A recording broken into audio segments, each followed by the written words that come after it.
Hey everybody, welcome back to the NC State Insider Podcast. I'm your host, Tucker Sennett, also your NC State on SI lead beat writer. Excited to be back with you for another episode.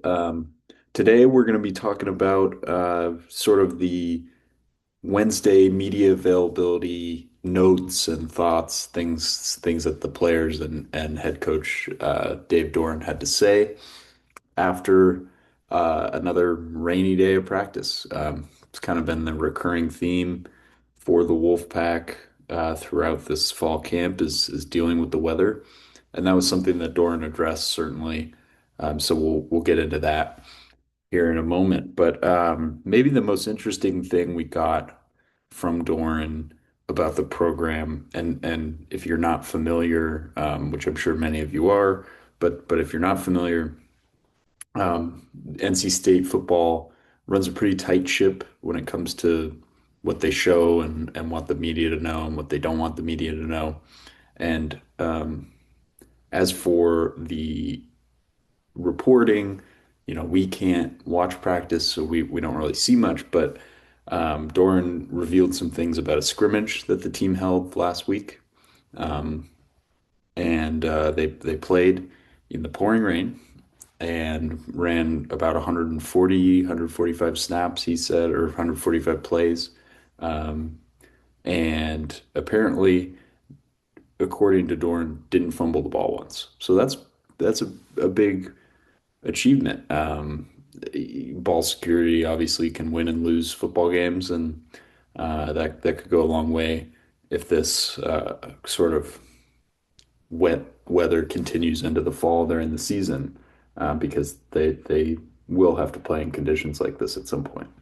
So that's something to monitor. Some of the stars of the game included quarterback CJ Bailey, who Doran said his maturity has continued to impress throughout camp.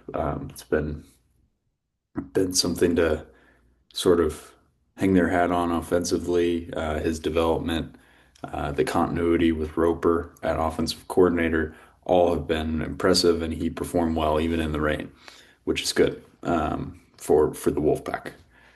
The standout he brought up first though was sort of the gadget offensive weapon Jonathan Paylor, who I wrote about a little bit this week and sort of have been keeping an eye on because he's very popular within the media about being sort of a breakout potential guy for this NC State squad, and certainly somebody to monitor.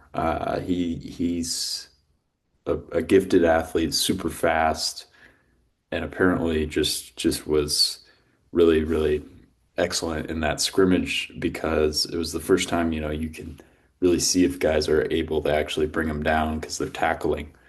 And it sounds like they weren't able to bring him down a whole lot, according to Dorn. And then on the defensive side of the ball, Sebastian Harsh apparently continued to wreck the game. He's been phenomenal out of Wyoming through camp, getting rave reviews from his teammates and now the coaching staff as well. And linebacker AJ Richardson also stood out on the defense. Um, it's interesting because NC State has had a lot of padded practices. They've tackled more than some other teams, particularly North Carolina, who I believe yesterday was one of their first or second padded practices, and Belichick has sort of talked about installing things uh, with pads versus without, and it's interesting to see, or it'll be interesting to see how NC State looks to start the season, given the padded practices. Other stuff from Doran, when asked about position battles, he wouldn't really comment much. He talked about depth being really excellent for the team. Sort of the competition within each group is good. There's a lot of things to shake out still, and competition between groups has been really good in camp. Going back to that wide receiver and defensive backs battle that we talked about a little bit last week. Um, he also sort of went in deeper on Paler. He was asked about whether Paler's development was similar to another NC State star under him, Naheem Hines, and he said there's a lot of similarities. Both guys were all-purpose guys in high school, did a lot for their high school teams. Hines had kind of that breakout year as a receiver and running back his junior year, and then became the number one back in his senior year and rushed for over 1,000 yards. Still caught some passes, but not as much as the year before when he had over 500 receiving yards. So it's something to monitor for sure. Could be a similar trajectory for Paler. I'm sure a lot of Wolfpack fans would really like to see that.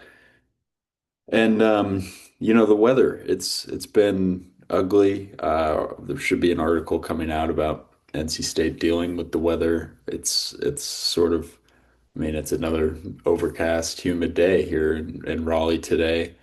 And I think they'd like to, I mean, Doeren said that they'd like to have some of that actual summer weather because, obviously the first game is a night game, but some of those first few weeks could be really warm and they haven't had a ton of opportunities to practice in that kind of weather.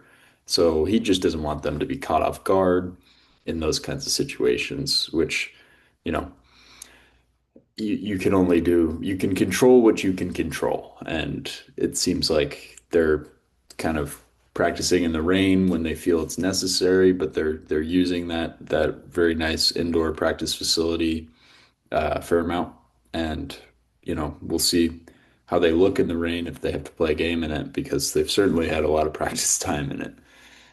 Some players spoke on Wednesday as well. Defensive back Brian Nelson Jr. He spoke for a little bit. Not much to take away big picture wise, but this group really wants to up those interception numbers in 2025. They want to be ball hawks. Nelson was brought in to take the ball and put the offense in a better situation. And so um, that's really all we got from him in terms of, big picture stuff. Jacarius Peak, the left tackle, spoke as well. He's been getting rave reviews in camp. If you're not familiar, he appeared on Bruce Feldman's Freaks List, which is sort of a um, a group of players that are remarkable athletically across college football. If you're not super well up to date with Peak, he came in as a tight end. He's transitioned to offensive line over the last couple years. Played right tackle last year because Anthony Belton was at left tackle, and now he's going to be the team's left tackle this year. And he was another guy who said that Jonathan Paler, has really stuck out in camp.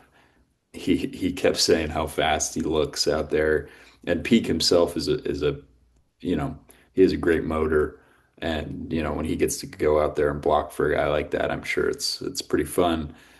And then another interesting thing he was asked about was working with incoming transfer Teague Anderson, who came over from the Mountain West, Utah State.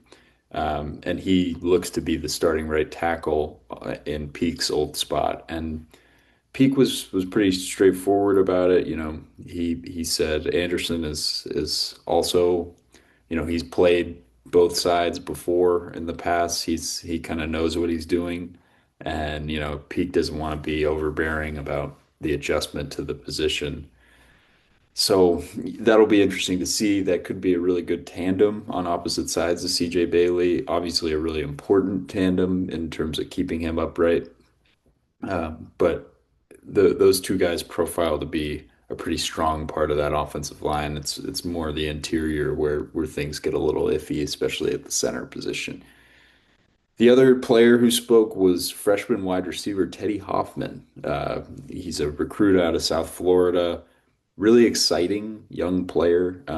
If you watch some of the high school highlights, you can see that he moves really well in open space. He's fluid. He's a great solid route runner, and he looks like he's competing for some reps in the slot this season. I don't think we would have talked to him if that wasn't the case, if he was not really going to play.